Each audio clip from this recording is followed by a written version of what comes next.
much longer. Hear the voices of your true worship. To love on you. One more time. Nothing but voices say, I just want to please. Yes, Lord. I just want to worship. I just want to worship you. I just want to see your face. I just want to see your face. I just want to love. I just want to love on you. Yeah. Somebody get your voice in the heart. Somebody get your voice in the heart. Hallelujah.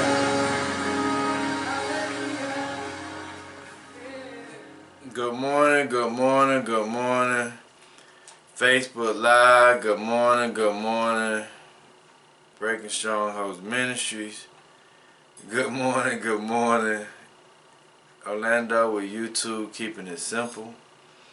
Good morning, good morning, good morning. How's everybody doing this morning? I hope everything is going well with you this morning. I hope that the Most High has given you everything your heart desire. I hope the Most High have blessed you over and abundantly. I hope He has done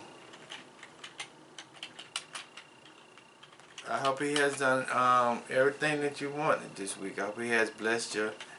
I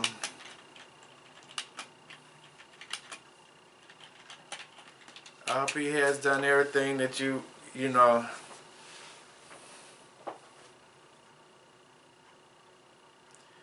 I hope that He has given you everything your heart desires. Hope He has protected your children, your offspring, you. Hope He has blessed you over and abundantly with things that you desire.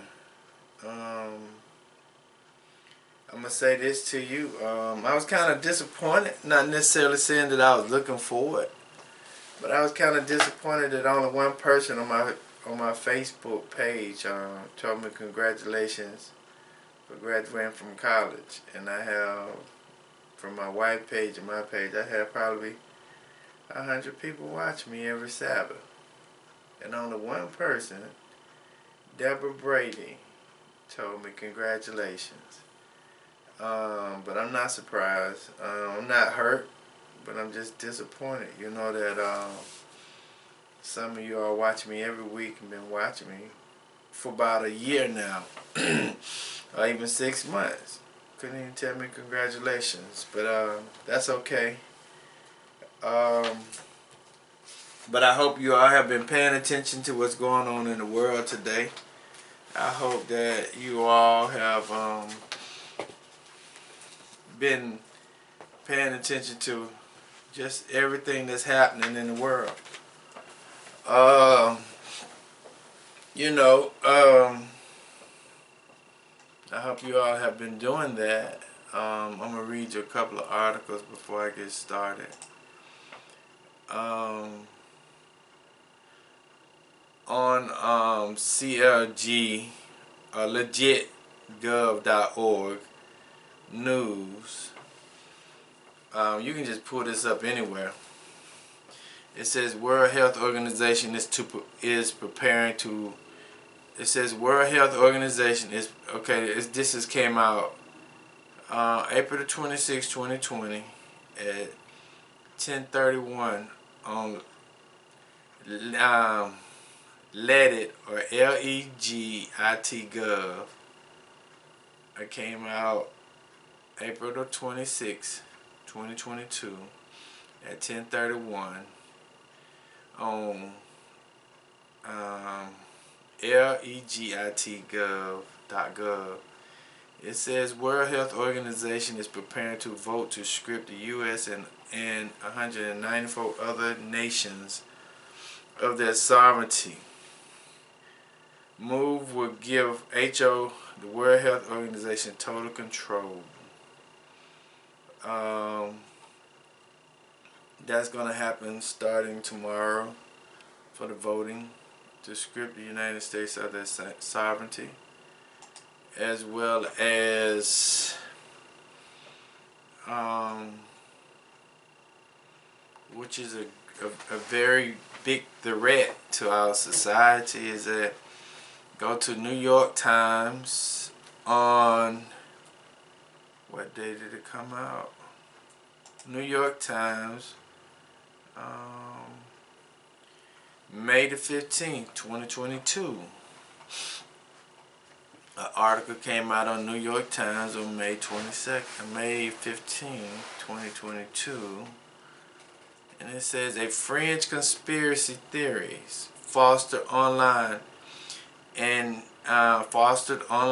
is fashioned by the GOP, and it's talking about the replacement theory expounded by the suspect in Buffalo massacre has been embraced by some right-wing politicians and commentators. We have to understand what's actually going on in the world today when it comes down to politics, and we got to understand what's coming down on the civil community or the community at large. I did a lot of studying on statistics the last couple of weeks, and that replacement theory is very big, it's huge. And if you don't understand the replacement theory, I would suggest that you research it. You do a lot of statistics studying in that, because if you don't, you never understand why these massacres are happening. You never understand why the police are massively killing black people or African American people or Hebrew people. You never understand that.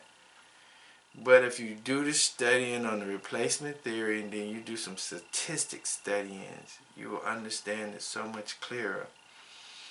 But if you don't, you never will. Those are two articles that came out that's very important this week. The voting of the sovereignty of the United States in 194 other countries, and the replacement theories. You gotta research those, and if you don't research those, you'll never understand what's going on in the world today. Let's go ahead and go to Exodus chapter 20, verses 1 through 17, because it's a lot going on. Even with the food crisis, even with DC had issues with fuel yesterday. Just with the climate, it's a lot. And if you don't understand, if you don't do no research, you'll never understand it. You cannot continue to put your head in the ground and think it's going to go away, or try to ignore the elephant in the room. It won't go away. So if you don't understand those things, you're in trouble.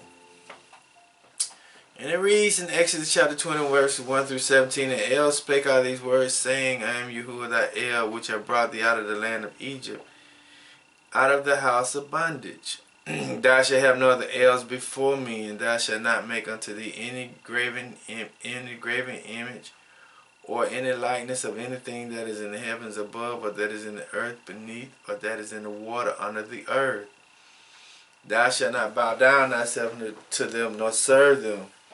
For I, Yahuwah thy El, am a jealous El, visiting the iniquity of the fathers upon the children unto the third and fourth generation of them that love me. Third and fourth generation of them that hate me, and showing mercy unto thousands of them that love me and keep my commandments. Thou shalt not take the name of Yahuwah thy El in vain, for Yahuwah will not hold him guiltless that taketh his name in vain. Remember the Sabbath day to keep it holy. 6 days shalt thou labor and do all thy work, but the seventh day is the Sabbath of Yahuwah thy El. In it thou shalt not do any work, thou nor thy son, nor thy daughter, thy manservant, nor thy maidservant, nor thy cattle, nor thy strangers, that is within thy gates. For in 6 days Yahuwah made heaven and earth, the sea, and all that in them is, and rested the seventh day. Wherefore Yahuwah blessed the Sabbath day and hallowed it.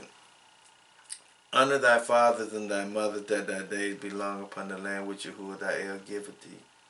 Thou shalt not kill, thou shalt not commit adultery, thou shalt not steal, thou shalt not bear false witness against thy neighbor. Thou shalt not covet thy neighbor's house, thou shalt not covet thy neighbor's wife, nor his manservant, nor his maidservant, nor his ox, nor his ass, nor anything that is thy neighbor. And let us pray. Our Father, which art in heaven, hallowed be thy name, thy kingdom come, thy will be done on earth as it is in heaven. Give us this day our daily bread. Forgive us of our trespasses, as we forgive those who trespass against us. Lead us not into temptation, but deliver us from evil. Thine to your kingdom, power to your glory, forever and ever. So let it be. Good morning, good morning, good morning.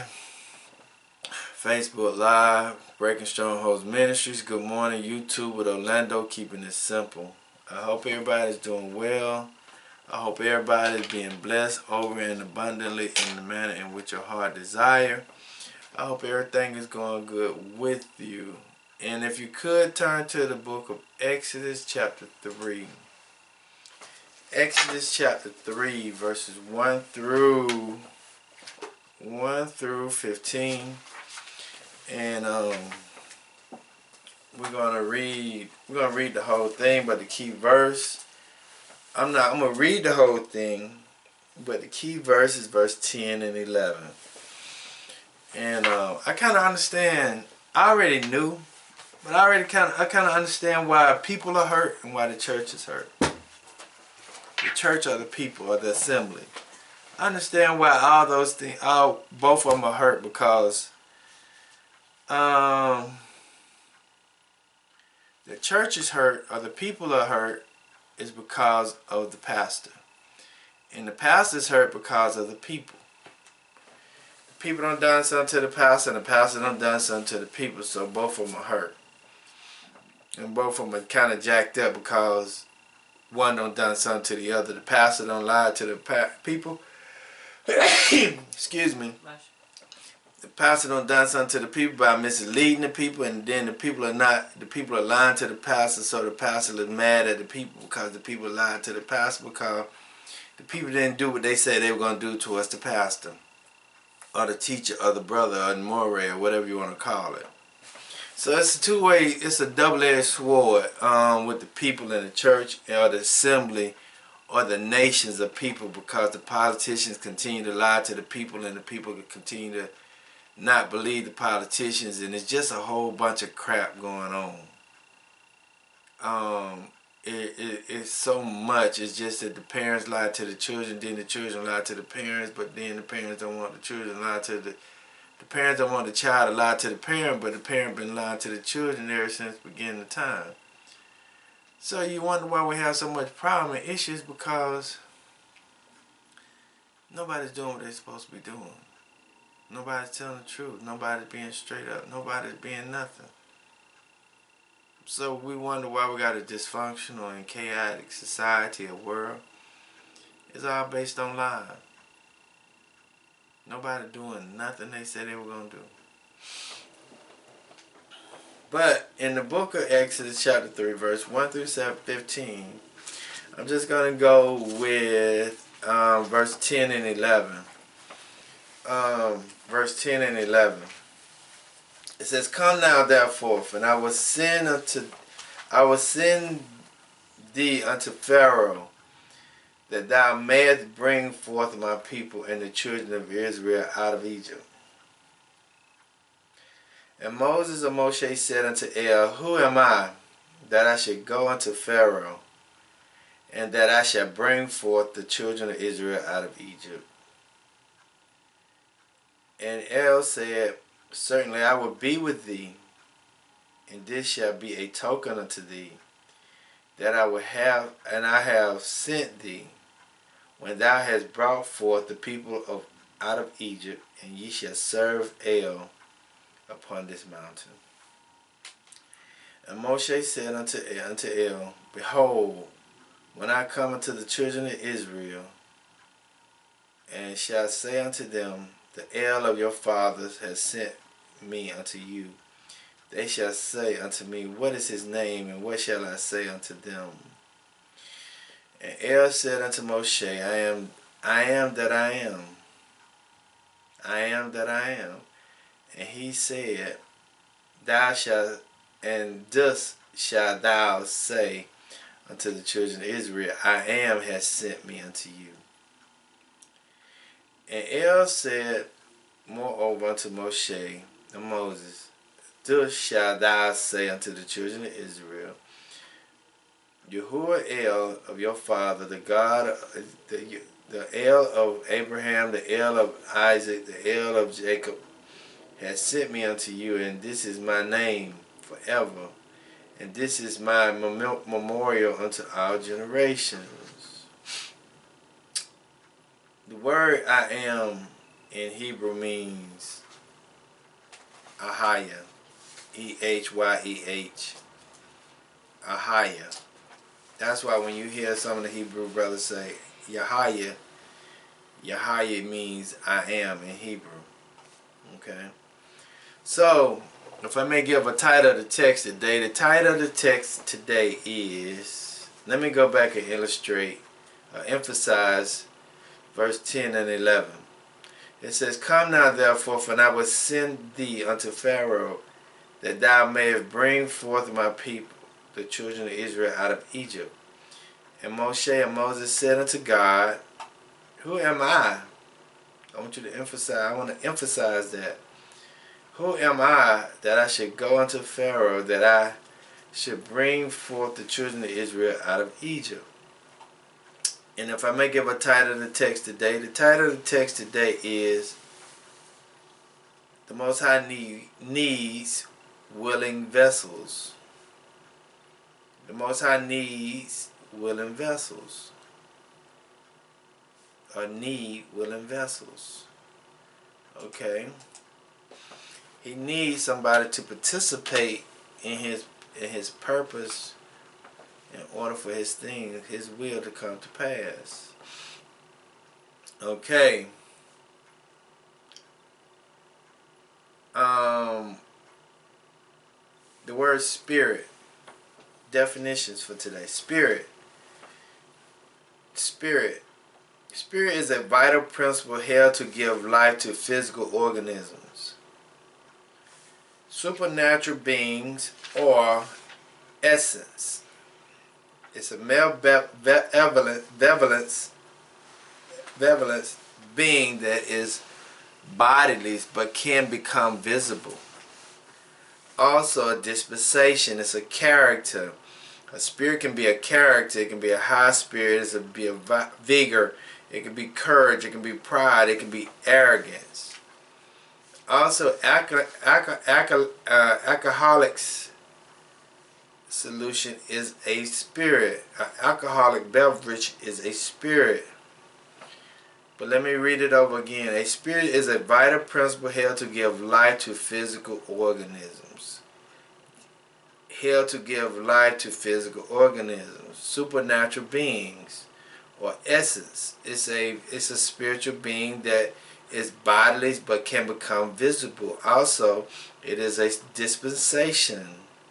It's a character. It's a high spirit. It's a vigor. It's a courage. It's a pride. It's an arrogance. Okay, that's coming out of the etymology dictionary. Let me give you a definition. Let me show you in Genesis 1 and 2 of what I'm trying to say when it comes down to the spirit. In Genesis 1 and 2 it says, The earth was without form and void, and darkness was upon the face of the earth, the deep, and the spirit, the bodiless form of air moved upon the face of the waters. So when we look at spirit, it's talking about a vital principle held to give life to physical organisms. It's a supernatural being. It means that it's invisible, but it can become visible. It is a character. It gives you some acronyms of a spirit. Everyone has a spirit within their bodies, but depends on the dispensation of your spirit. Tells you what type of deity you serve. If you got an arrogant spirit, your deity is closer to negative. If you got a humble spirit, it's closer to a positive, or the Most High, or the devil. Okay, through, the word through. The word through is used as a function word. The word through is an action word, used as a function word to indicate movement. The word through means movement into at one side, or point and out the other side. The word through means it coming through from one ear and going out the other. That's what the word through means. It's coming in and then it's going out.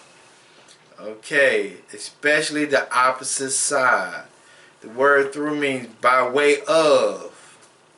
Used as a function way to indicate passage from one end of boundaries to another without stopping for, to cover over, to pass through, overcome. And for you to understand that, I'm going to go to Joel 2 and 28.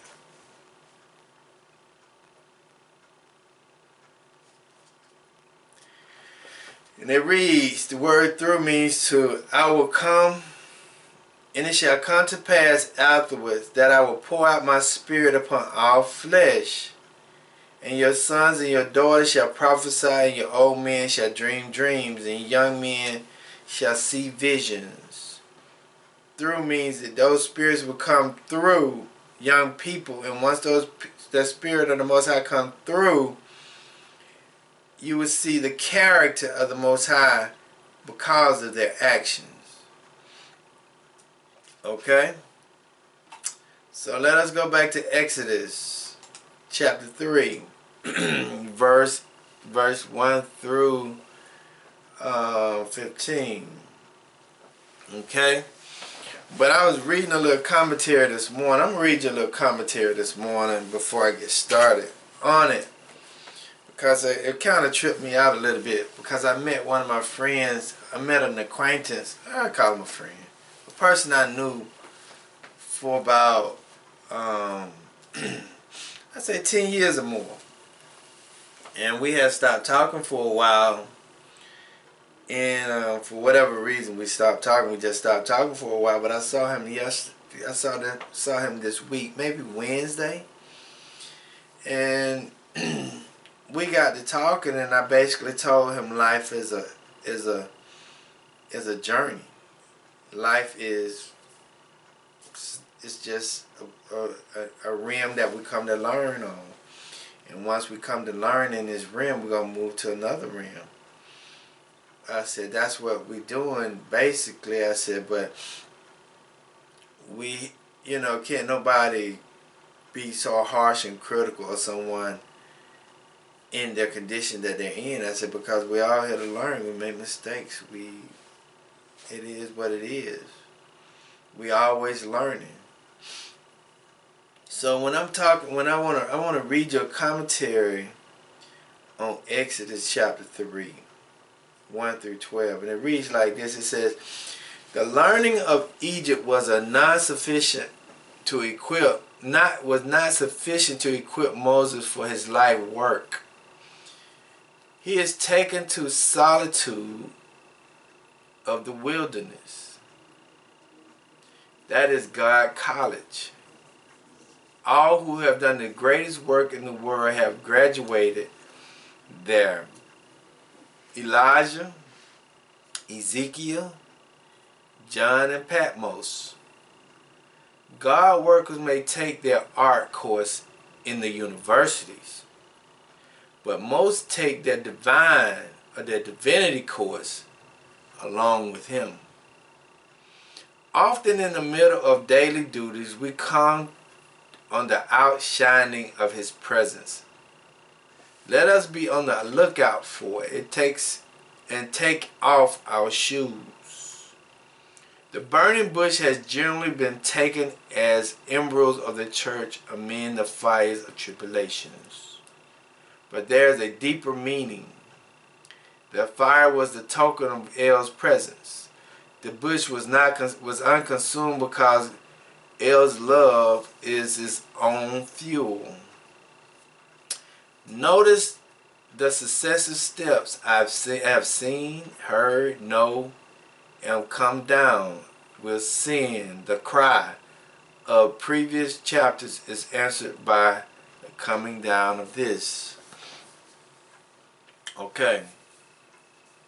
So the burning bush situation and Moshe being in the situation that he was in.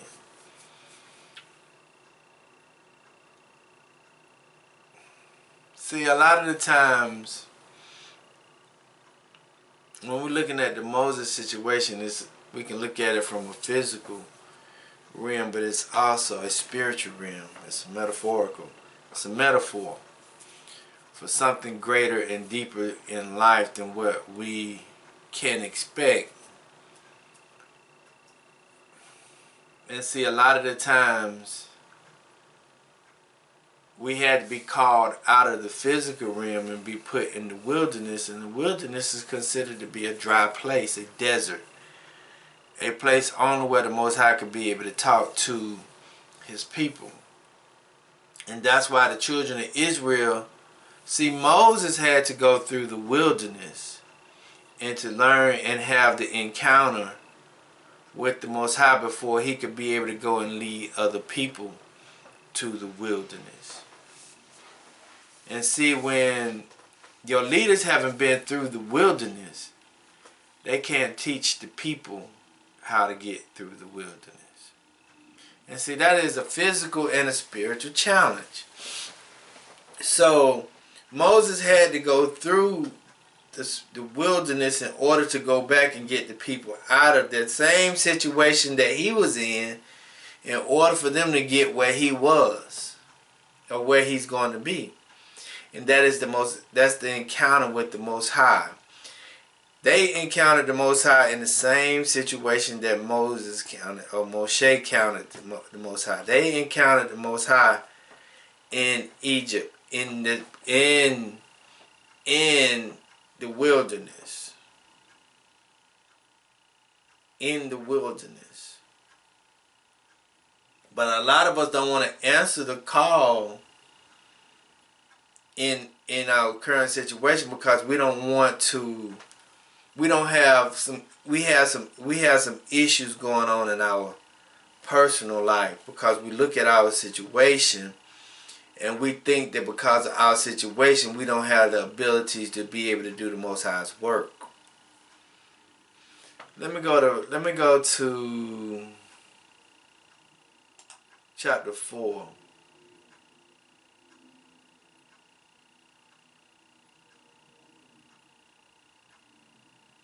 Let me go to chapter 3. Let me go to chapter 3, verse 1. And this is Moses' situation. He had left Egypt, which is the physical realm, or the physical place of Egypt.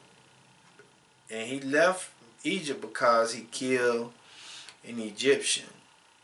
Because the Egyptian was beaten down on his brother who was a Hebrew. And Pharaoh caught wind of it, so Moses had to flee to Midian. So the Most High got to get you out of some places sometimes so that he can really do the work that he needs to do on you, so that when he's ready to use you, you'll be ready to be used as a person of the from the person of the Most High. That's why I said the word through. See, if we ever look at any of our situations in life, we have never seen the Most High come down personally and be used and do whatever he's do. He always uses elements. He always uses people to make things happen.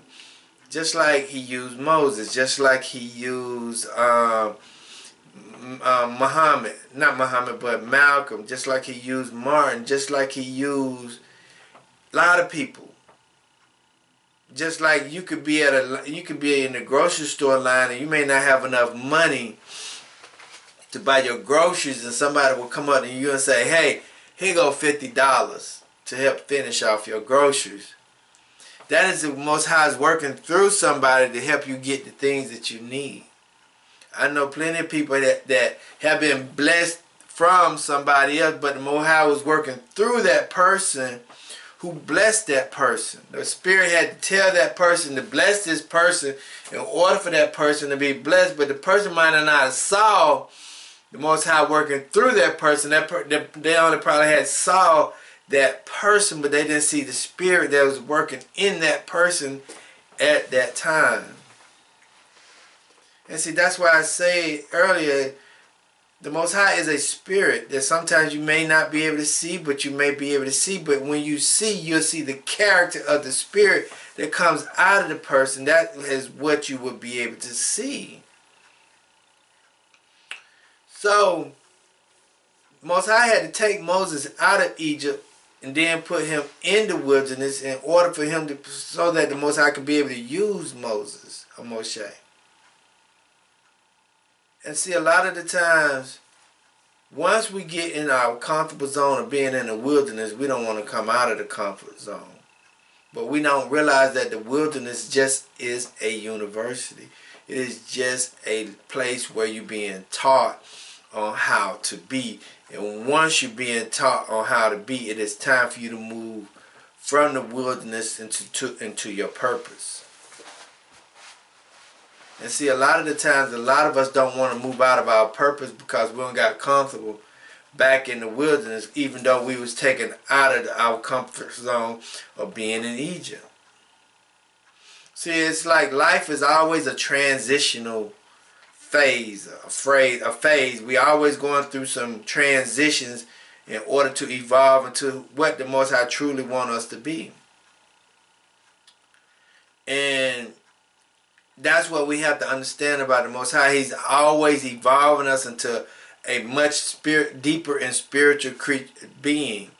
He doesn't want us to be stagnant or be complacent in wherever we are, because if we do, we'll miss him, or we'll miss the Ruach HaKodesh. So it says in Exodus 3:1, it says that now Moshe kept the flock of Jethro, his father-in-law, the priest of Midian, and he led the flock to the backside of the desert. Now Moses was learning how to be a leader.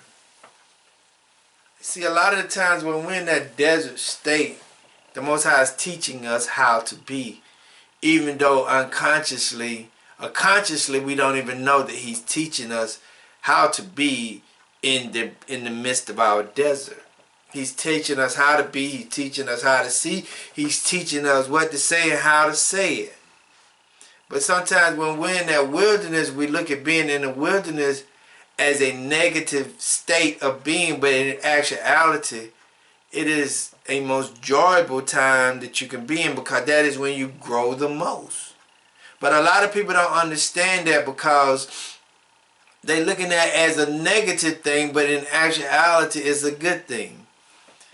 And when I was in college for 7 years, and it was one of the most hardest things that I had to experience, but I had to stay committed to that, because if I wanted the end result. But in the midst of me going to college, and I stayed in college for 7 years, I learned a lot during that time period. And see, I tell people all the time, education costs. It's going to cost you your time, your energy, your money. It's going to cost you everything about you to make you become who you need to be. But a lot of us don't want to go put in the hard work to go through the wilderness, because we think that the wilderness is bad. But in actuality, you got to sit back and embrace the wilderness so that you can grow in the wilderness. And see, a lot of us miss what's happening here with Moses, because the simple fact is, it's telling you he's in a place which is a desert. Now what he's doing in the desert is he's leading the flock. The Most High is teaching him at this moment, how do you deal with animals or deal with people in a certain place? Because in turn, he's going to be in the wilderness again with literal people. And he's going to have to use what he learned on how to deal with the animals. He's going to have to use that to be able to do the same thing with the people. And see, a lot of us don't understand it, because the simple fact is, we think it's, oh, woe is me, and oh, woe is this, and oh, woe is that, and we're feeling pity and sorrow for ourselves, but in actuality, we should be rejoicing because this is the moment when you learn the most. But a lot of us don't want that because we want instant gratification. We want to go be able to, we like the microwave, we want to be put in a microwave and be cooked for 1 minute and then come out and we be ready to eat, but that ain't the way the Most High work. And I remember when I was homeless, the only thing I used to tell the Most High is just open up my head and pour the word into it and then I can do. But that ain't the way the Most High work. And see, sometimes the Most High ain't about instant gratification. You got to go through processes and steps in order to you to be able to get what He's trying to teach you. And the only way that you can get is through your suffering and your experience. And to see, if you don't understand and learn from your past experiences and learn from everything that you've been going through, you're going to continue to bump your head and continue to go through it until you learn what is going to actually taking place. And see, that's the harder part about reality, is that we don't want to learn. We want people to give it to us and give it to us and give it to us and give it to us. No, that ain't the way the Most High work. That's why Moses had to be in this predicament. That's why he had to be taken out of Egypt so that he could really be used the way he's supposed to be used. But if we don't understand that, we're going to have some issues. We're going to have some problems because we're going to be mad at the Most High because of what He did, but not really understanding what He did. Because we're only looking at it from a negative standpoint and not actually saying, okay, now what is you teaching me in this moment?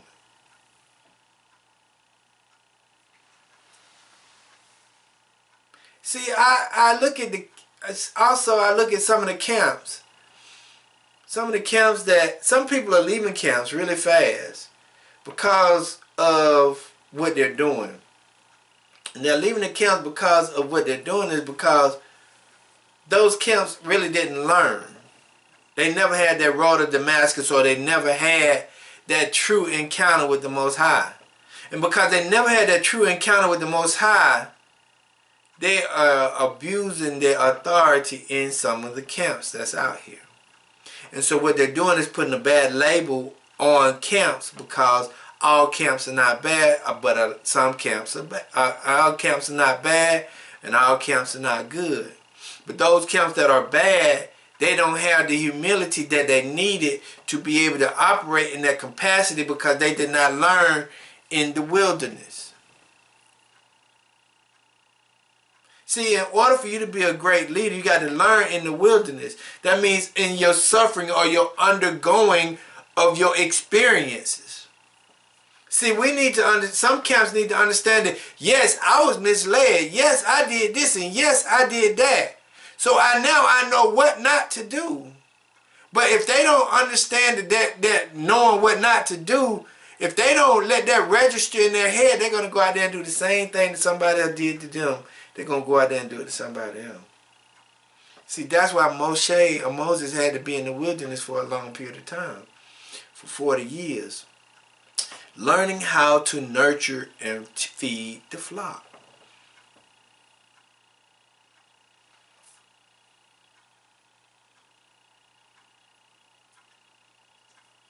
See, a lot of camps and a lot of people don't mess up everybody for everything. But not understanding that you had to be in that wilderness or that dry place for a period of time to learn. Like I told one lady one time, I said, everybody had to go through John the Baptist. Everybody had to go through John the Baptist, which I call Christianity. Everybody had to go through that. Everybody had to go through the Christianity perspective in order to be raised to another level, because Christianity is just the foundation or the base of your quote-unquote religious beliefs. But if you just want to stay at the base, that's fine. But if you want to move to another level, you got to do some intense studying, which will take you to a Hebrew or cross over into something different or to something greater, and to really get the comprehension of the word. But when we go down to the verse 10 and 11, right? even when you went through the desert and you've been through that dry place and you didn't even actually know that you was being trained and taught. You being trained and taught in the desert. So when you have that moment where it's time for you to be able to do what you was called to do, you're not gonna really know if. Are you sure you talking about me? That's the idea that Moses had. Because Moses was looking at his physical conditions. Moses wasn't looking at his intellect. Moses wasn't looking at all his experiences. Moses wasn't looking at anything else but where am I at right now? And saying, how in the world are you going to use somebody like me to do your will and your purpose because I'm just out here feeding sheeps. I'm just leading some dumb animals to some water every day and taking them to the field. But not understanding that it's more to the essence than just taking some animals to the flock and giving them some water and letting them eat some grass and then go on about their business. No, there's more to it, but Moses only saw it from that perspective. And see, you got to understand that if we understand that this is a university or a learning place or a journey, how we should use our experience, we just can't use that one moment to be able to say, I have the abilities or I don't have the ability to do the will of the Most High. And see, this week my wife was telling me, my resume got 6 sheets on it. 6 pages. And I was like, okay, that's good. But all those 6 pages or 8 pages accumulated from your very beginning to your present moment. That means that when you look at all that stuff that you've been through, it makes you qualified to do something for the Most High. Or it makes you qualified to do something for somebody. But in actuality, we're not looking at it from that perspective. We're not looking at all our credentials are telling us that we have the ability to do something. We just like, man, I'm just looking at my current situation like, man, dang, what am I do? But throughout your whole life, the Most High been nurturing you for whatever He called you for. But whether you do it or not, that's on you. And that's what Moses is saying, or Moshe is saying right here in verse 11. He said, and Moshe said unto El, who am I? He's looking at his physical conditions. He's not looking at his intelligence. He's not looking at his past experience of leadership. He's not looking at, no, he's just looking at, I'm just leading a bunch of dumb animals to get them some water. Because, well, I'm going to explain something to you here, because if we don't try to do some etymology or studying some words, we're going to misinterpret the text. And these Christian pastors are not going to break down these words or these definitions for you to be able to get you to understand what the true definition or the true sentence mean. Even some Hebrews are not going to do that. But if you don't study the words, and when you see a word that you may not understand, if you don't look that word up, you're going to miss the whole meaning of the verse. When Moses is talking right here, he's talking from the physical. He said, Moses said unto El, who am I that I should go unto Pharaoh, and that I should bring forth the children of Israel out of Egypt? We're talking about leadership roles here. We're talking about positions here. See, Moses forgot that he was second in charge in Egypt. He was fighting wars, and he was educated in Egypt. He had all this experience in Egypt. And then when Moses was taken out of Egypt, he was sent into the wilderness, a dry place, and then he had to learn again how to be trained. He had to go through the experience of being betrayed by his own fellow man. He had to go through that. So he had to understand all of that. Because the brother said, who are you? Didn't you just slay an Egyptian? I'm paraphrasing. Didn't you just slay an Egyptian? So Moses had to go through all that experience. And now, once he was in that wilderness for 40 years, Moses said, man, who am I for you to send to go deal with Pharaoh? Moses was having an identity crisis. And see, a lot of times when we in the wilderness, we have identity crisis when it's like we're stripped of everything of who we once was, and now the Most High is trying to bring us to something new. We having an issue with it because we don't know who we are, because everything that what we used to do in the past, we don't associate it to us at all. We don't let all that come together and say, now, this is who I really am for the Most High. This is who I really am. Let's go to 1 Samuel.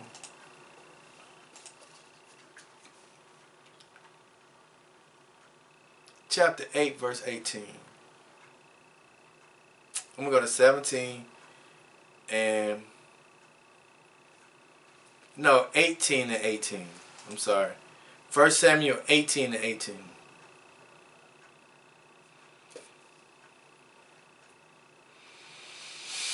See, other people know who you are, but you just don't know who you are.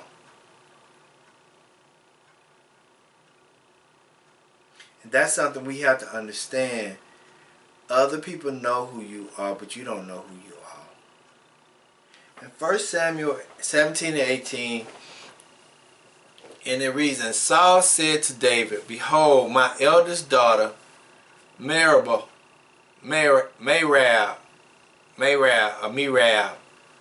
her will I give thee to wife. Only be thou valiant for me, and fight the Lord's wars, and fight the Lord's battles. For Saul said, let my hands be upon him, but let the hands of the Philistines be upon him. And listen to what David said. David looking at his position. David looking at everything that was going on in his life.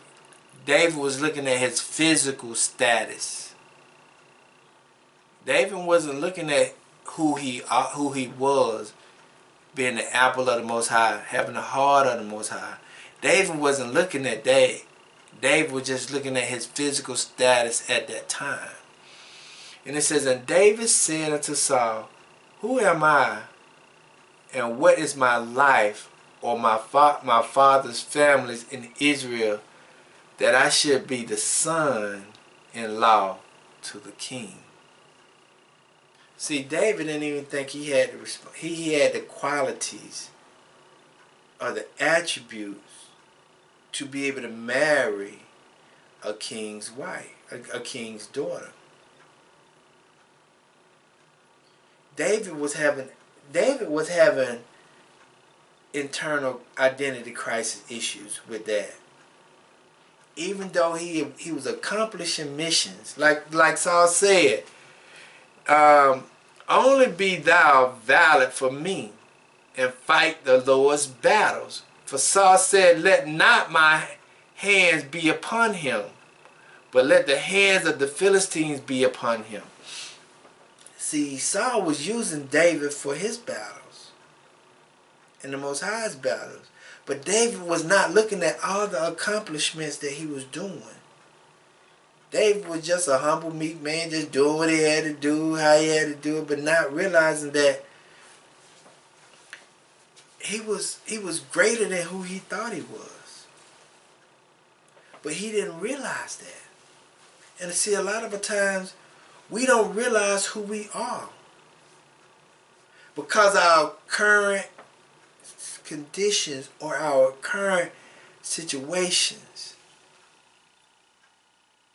And because we have identity crisis, we look at our current situation as who we are. That's what we do. We look at our current situations as who we are. Not that current situation is making us who we're supposed to be. See, because I was telling you last week, that I had compassion on homeless people because I was compassionate, because I was homeless. So my current situation made me who I was, who I am today. And I ask people all the time, do the situation make the person or the person make the situation? And that's something we got to think about. Because most of the times, 99.5% of the time, situations make you who you are. You do not make the situation. You only evolve when you come through that situation. That's why Moses was able to do the things that he needed to do, because Moses was able to evolve out of the current situation. And if we don't evolve or develop or grow from the current situation, we're not going to be successful. We're going to continue to bump our head. We're going to continue to go through the same things until we learn. Let's go to Ruth.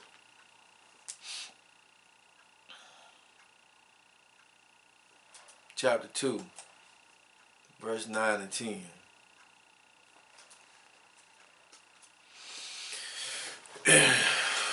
See, a lot of times we don't think we deserve what we're supposed to have because we have identity crisis. We think we have problems and issues that we go through. And it says in Ruth chapter 2 verse 9, it says, let thy eyes be on the fields that it says, let thy eyes be on the fields that they do reap, and go thou after them. Have I not charged the young men that they should not touch thee? And when thou art athirst, go unto the vessel, and drink of that which the young men have drawn. He was giving Ruth authority to do whatever she wanted to do at that time. If she was hungry, go get something. If you're thirsty, go do it. People already know who Ruth was. So they didn't have a right to interfere with what Ruth had to do. If she had to go get something to drink, they could go get something to drink. If she had to go get something to eat, she can go get something to eat. Listen to it again. It says, let thy eyes be on the field that they do reap. Listen, go thou after them. Have I not charged the young men? Have I not told the young men that they should not touch thee? They didn't supposed to do nothing but Ruth, but let Ruth do what she's supposed to do. He already told them, leave her alone. Let her do what she gonna do. Listen. And when thou art athirst, go unto the vessel, and drink of that which young men have drawn. Listen to Ruth. Because of her current situation, position, physically, she don't think she deserved what the man just told her. Boaz just told her. Listen to it. Listen to what Ruth said. Because of her physical condition, she don't think she's worthy to have what has been appointed to her. It says, then she fell on her face and bowed herself to the ground and said unto him, why have I found grace in thy eyes, that thou should take knowledge of me, seeing I am a stranger? See, a lot of times we don't think we deserve what we're supposed to have because of our current situation. We can't let the current situation identify who we are. That's right. We can't do that, because if we do, we're missing everything. Let's go to Isaiah.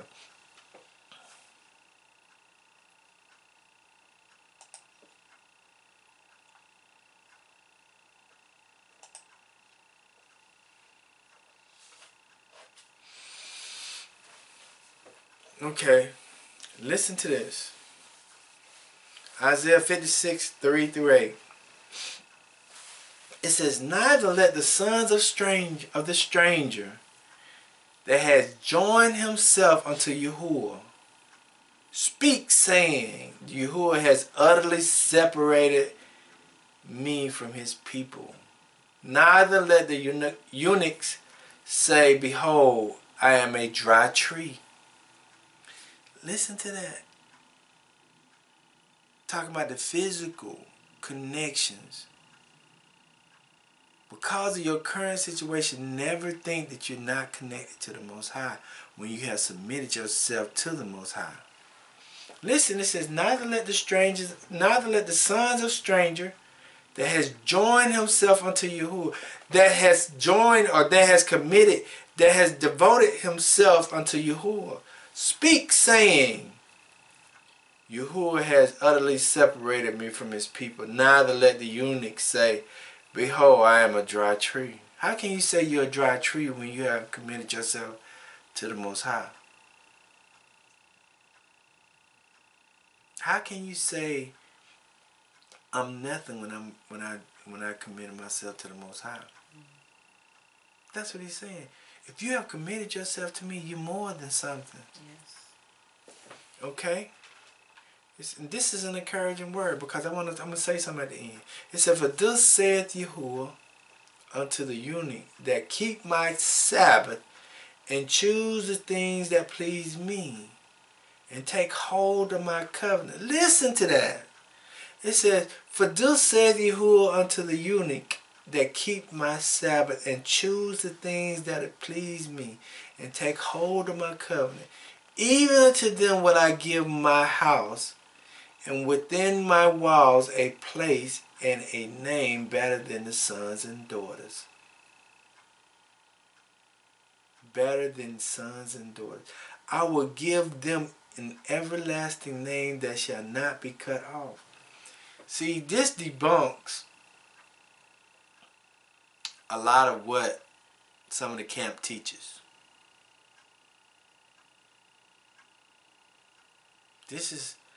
These two verses debunk a lot of stuff that the camp teaches. Okay? Also, verse 6. Also the sons of the strangers. Let me do something. Strangers. Stranger.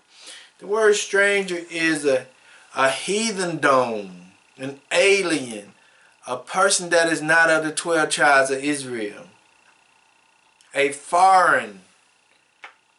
Okay, that's what stranger means. A foreign, a heathendom. It's a primitive root to scrutinize, that is, look intently on, at, okay, to be acquainted with, or care for, respect, reverence, or suspicion implied, to disregard, ignore, be strange towards, reject, resign, dissimulate, acknowledge, could, deliver. That's what the stranger means.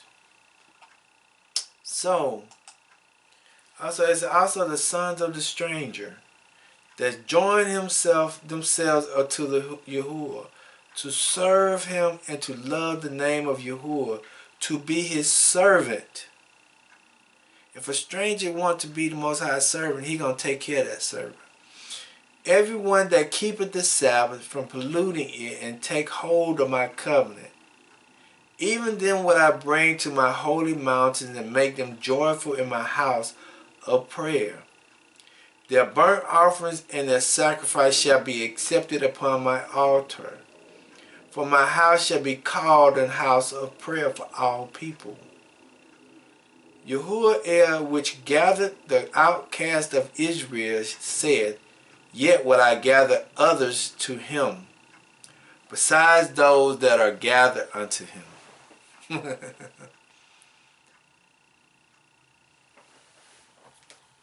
See, a lot of the time, in the midst of a situation, even in the midst of identity, some of us have identity crisis.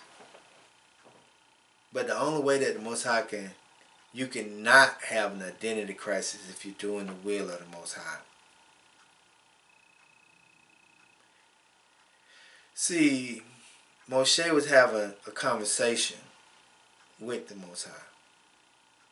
In order for him to even get his assignment, he had to have a conversation with the Most High.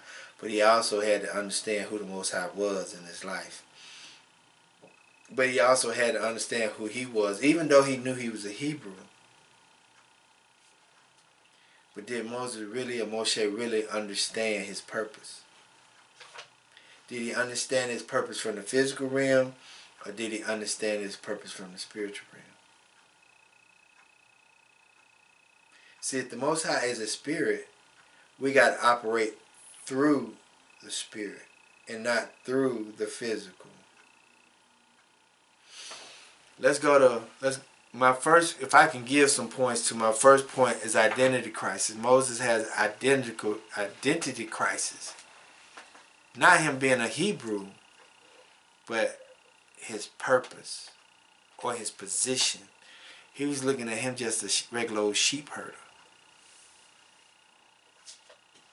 He wasn't looking at, he was learning in that process on how to lead people. Okay, let's go to verse 13 in Exodus 3.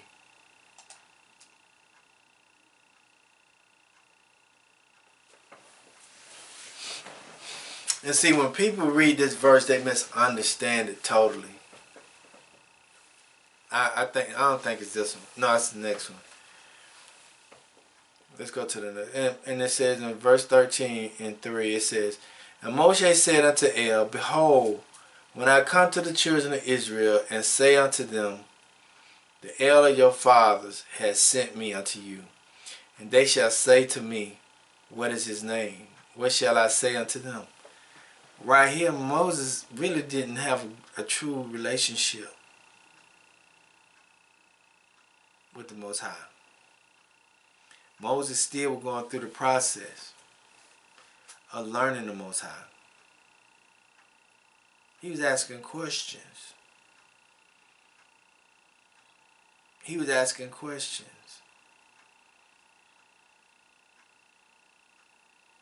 He was asking questions. What shall I say?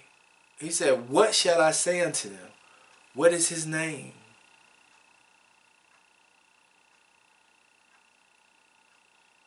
Was Moses getting some confirmations here? What was he doing? And see, a lot of the time, when we're in our situations in life,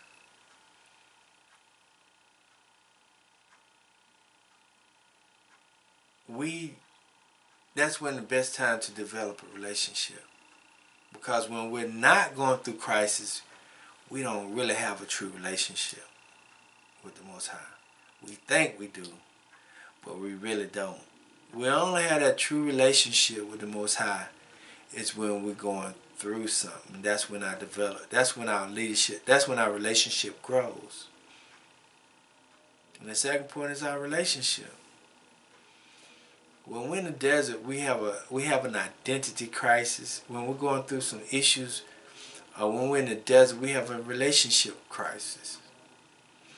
Moshe said, What is his name? What shall I say unto them? And this is what the Most High said. And El said unto Moshe, I am that I am. And he said, Thus shalt thou say unto the children of Israel, I am have sent me unto you. He said, I am has sent me unto you. I am has sent me unto you. I am have sent me unto you. See, a lot of times we limit the Most High when we just say God. God. We put Most High in a box. And we can't put the Most High in a box. Because when we put the Most High in a box, we can't see outside the box. And see, a lot of the time, we think that the Most High only going to judge the U.S. Or we only think that the Most High only going to gather the children out of Americas and the islands. The Most High children are scattered to the four corners of the earth. His children is in India. His children is in Asia. His children is in Europe. His children is in Africa. His children is in Asia. In the islands. His children is in Australia. His children is in Canada. His children is in the U.S. They're on the 7 continents. So what made me think, so what else make us think that he just going to be here?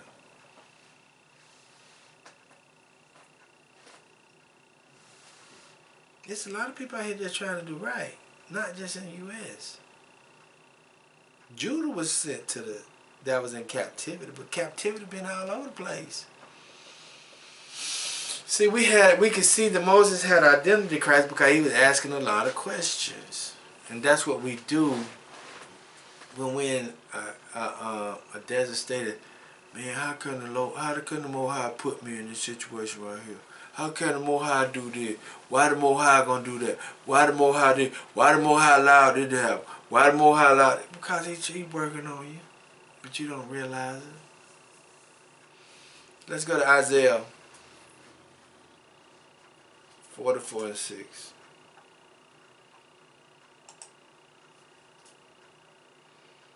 See, when we have an identity crisis, we're going to have a relationship crisis. If we have an identity crisis, we're going to have a relationship crisis. And it says, in Isaiah 44 and 6, it says, Thus said Yahuwah, the King of Israel, his Redeemer, Yahuwah of hosts. I am first, I am the last, and besides me there is no other El.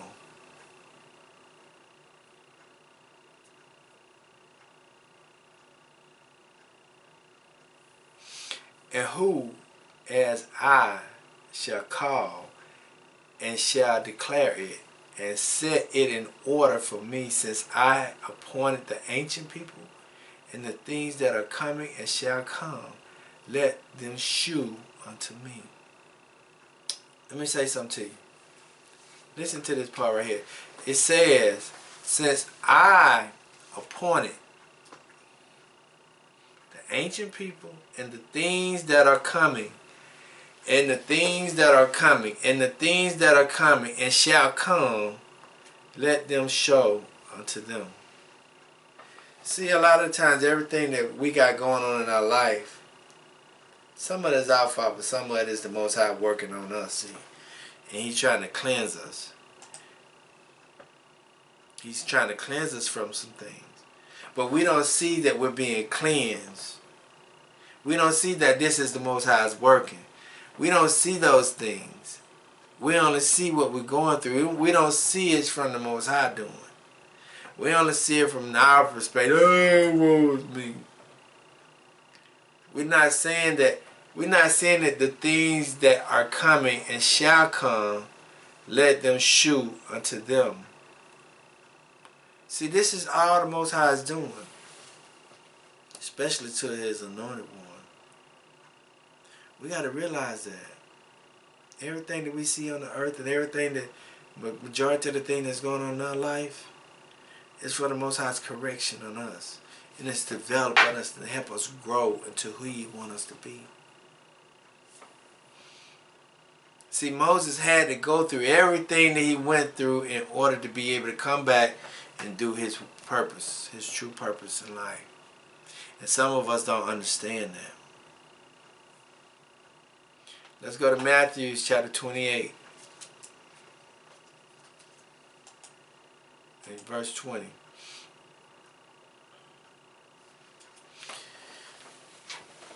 Verse 19, it says, Go ye therefore and teach all the nations, baptizing them in the name of the Father, the Son, and the Holy Ghost, teaching them to observe all things whatsoever I have commanded you. And lo, I am with you always, even unto the end of the world, the age. Listen to what he said. He said, I am with you always, even until the end of the world or age. See, a lot of times when we think we're in the wilderness, the Most High ain't got nothing to do with us. That's when he's with us the most, because he's teaching us what we need to know. But it's whether we believe it or not.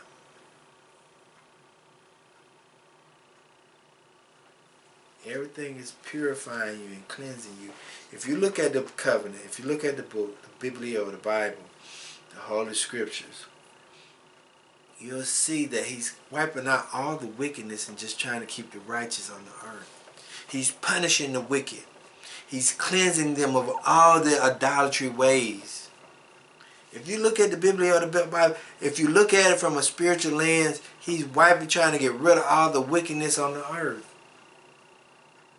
He's trying to purify you and cleanse you and take you to a new state of being. He's not trying to keep you on the earthly realm and think that the earthly realm is successful. He's trying to take you to a higher realm.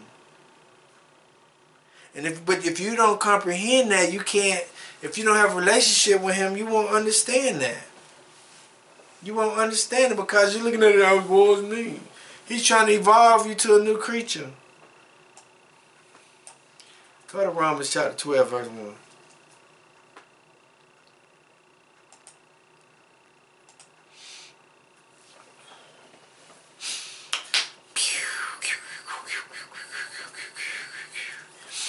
It says, I beseech you, brethren. He says, I beseech you, therefore, brethren, by the mercy of God, that ye present your bodies a living sacrifice, holy and acceptable unto God, which is your reasonable service. The word sacrifice means to kill.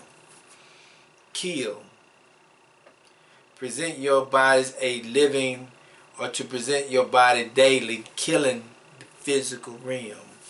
He said that you present your bodies a living kill or slay, holy acceptable unto God, which is your reasonable service, and not be conformed to this world, but ye transform or change or transfigure by the renewing of your mind. It ain't got nothing to do with physical things. It's the mentality. You got to change your mind, your mindset. You got to change your mind, your thinking. By the renewing of your mind. See, that's what Moshe was going through. He was going through a transfiguration. That's why the Messiah was able to see him on the mountain of transfiguration, because Moses transformed his life, or changed his life. That ye may prove that is good. Prove, okay, it says, transformed by the renewing of your mind, that ye may prove what is that good and acceptable and perfect will of God.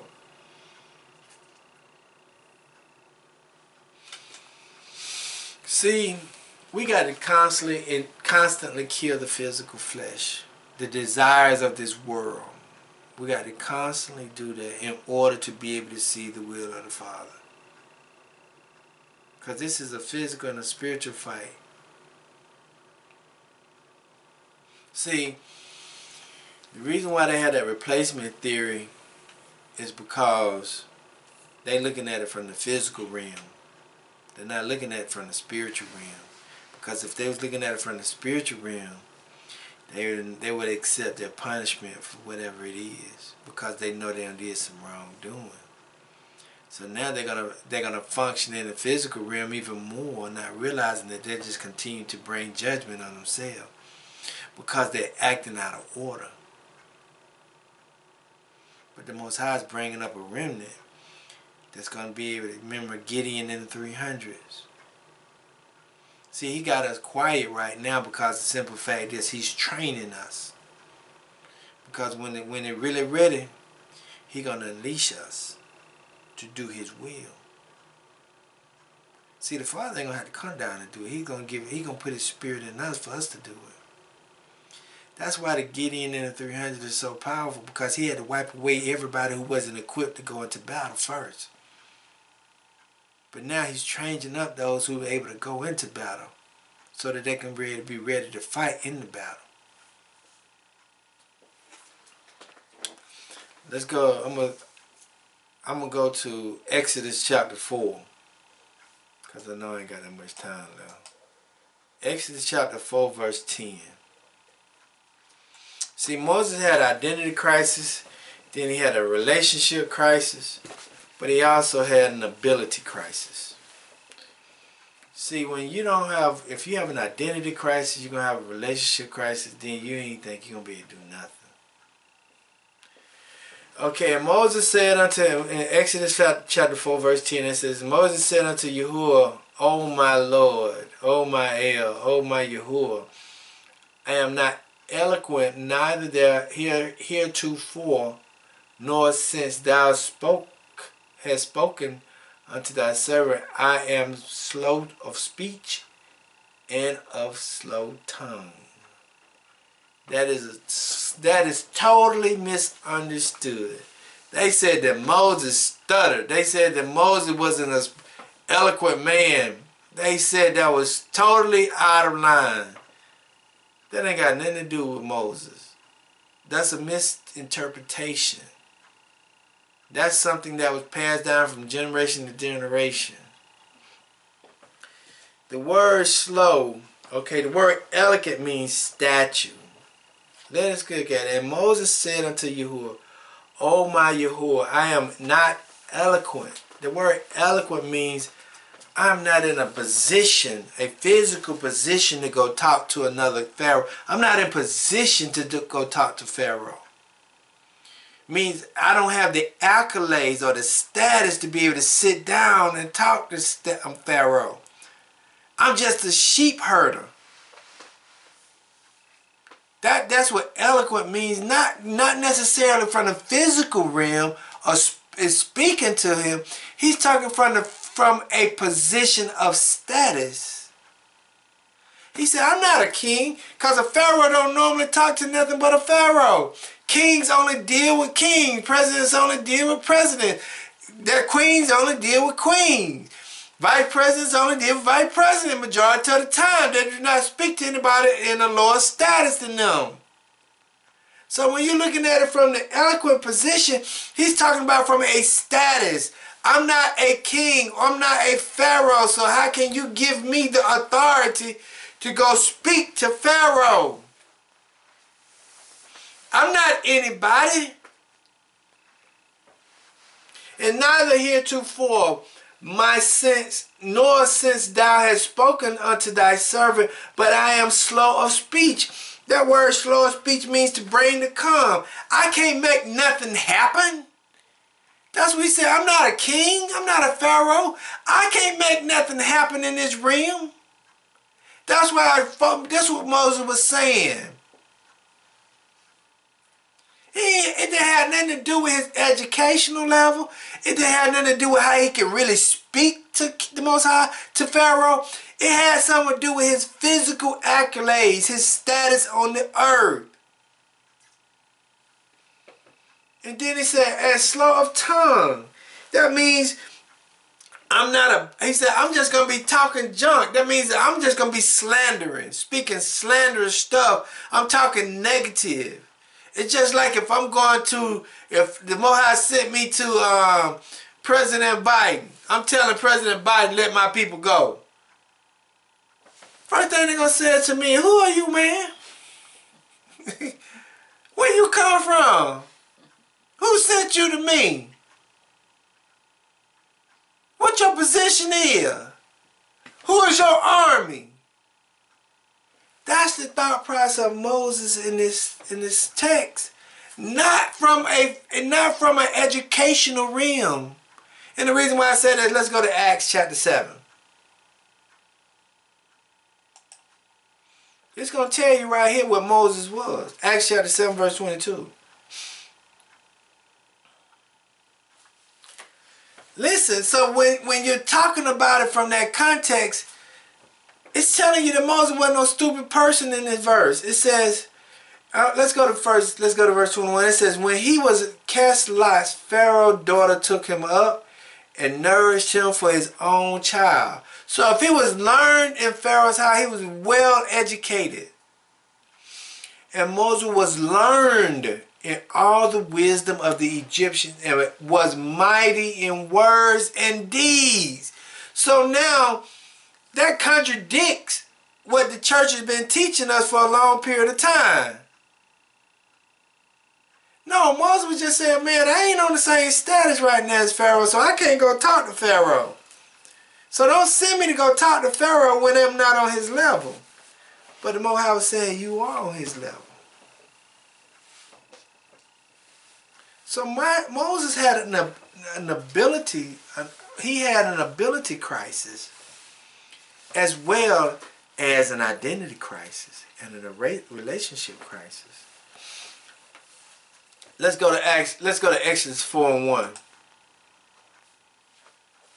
See, he didn't think he can do the job because of where he was at. It ain't had nothing to do with nothing else. We just have to be willing participants to be used by the Most High. He'll do the rest. Because he's going to use everything that he got in you to do what he need to do. And it says in, Exodus 4:1. Exodus 4:1. And it reads, and Moshe answered and said, but behold, they will not believe me, nor hearken unto my voice, for they will say, Yahuwah has not appeared unto thee. He was looking at the ability. That's why the Most High asked him to take the rod so he can use those as signs and symbols that somebody sent him to them, except he didn't come on his own. That's why he was using the rod. That's why he was using all those signs and wonders. It's because the simple fact is, he was trying to show them that he didn't come on his own authority. He came on the Most High authority.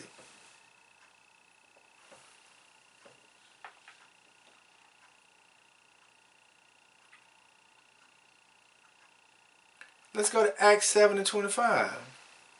See, a lot of the time,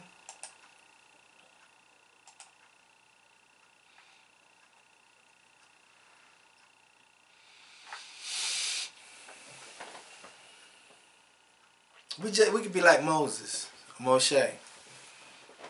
We can have an identity crisis, we can have a relationship crisis, and then those two things affect our abilities. See, Moses didn't go to him because he didn't think they would believe anything that he said. Moses didn't want to go to him because he didn't think that he could be able to bring the children of Israel out of Egypt. And see, a lot of times we be put in a situation and we be assigned to do something, but we don't think we can do it because the simple fact is we forget everything about us. We forget our identity, we forget our relationship, and we forget our abilities. But our resume give us our abilities, but we just don't look at our resume as abilities. We just look at a piece of paper, yeah, somebody. We just nonchalant have these qualities, but not necessarily think that they able to be used the way they're supposed to be used. Acts 7:25, and it reads, for he supposed his brother would not have understood how the El by his hands would deliver them, but they understood not.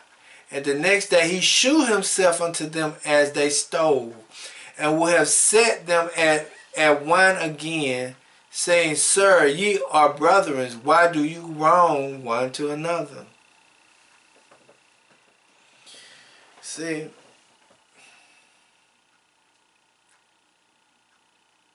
in order for us to have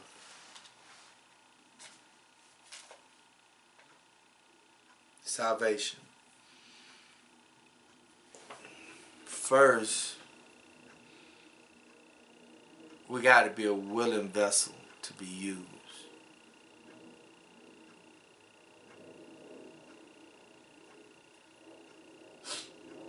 We got to be a willing vessel to be used.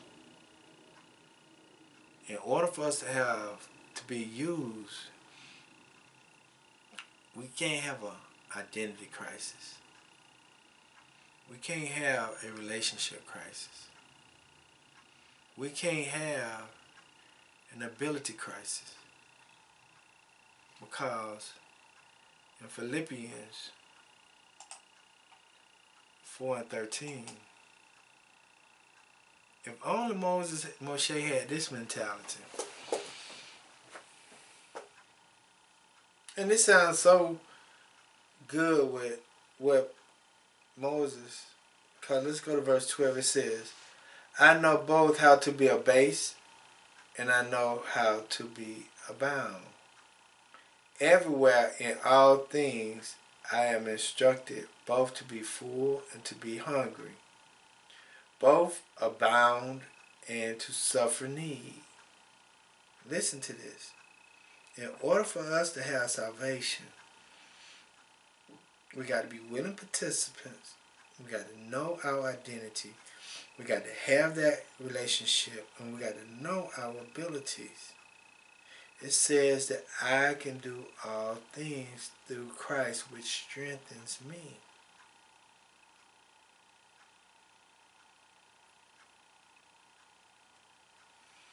We got to know that we can do all things through Christ that strengthen us, if we're going to be a willing vessel. See, he was looking at it from a physical realm. I don't have no status.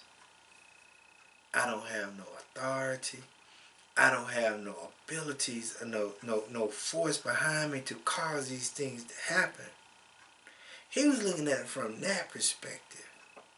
He wasn't looking at it from the physical realm. I mean the spiritual realm.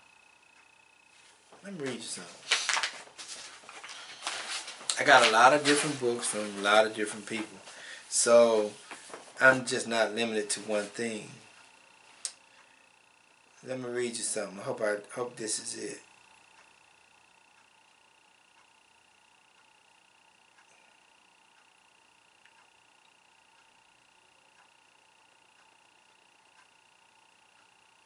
Hold on. I'm going to read you this. I hope I got it. It says, out of this book of The Secret History of the World. Okay? It says, Lucifer and Venus are also ambiguous figures. Lucifer is evil, but he is a necessary evil. Without Lucifer's intervention, proto-humanity would not have evolved beyond a vegetative form of life. As a result of Lucifer's intervention in history, we are animate, both in the sense that we can move about the surface of the planet, and also in the sense that we are moved by desire. An animal has a conscious awareness of itself as a destined entity that is denied to plant. To say that Adam and Eve knew they were naked is to say that they became aware that they had bodies. More beautiful representation of Venus had come down to us from the ancient world, but there were terrifying representation too. Beyond the image of a woman, matchless beauty lurks the terrifying serpent woman. What I got from that is,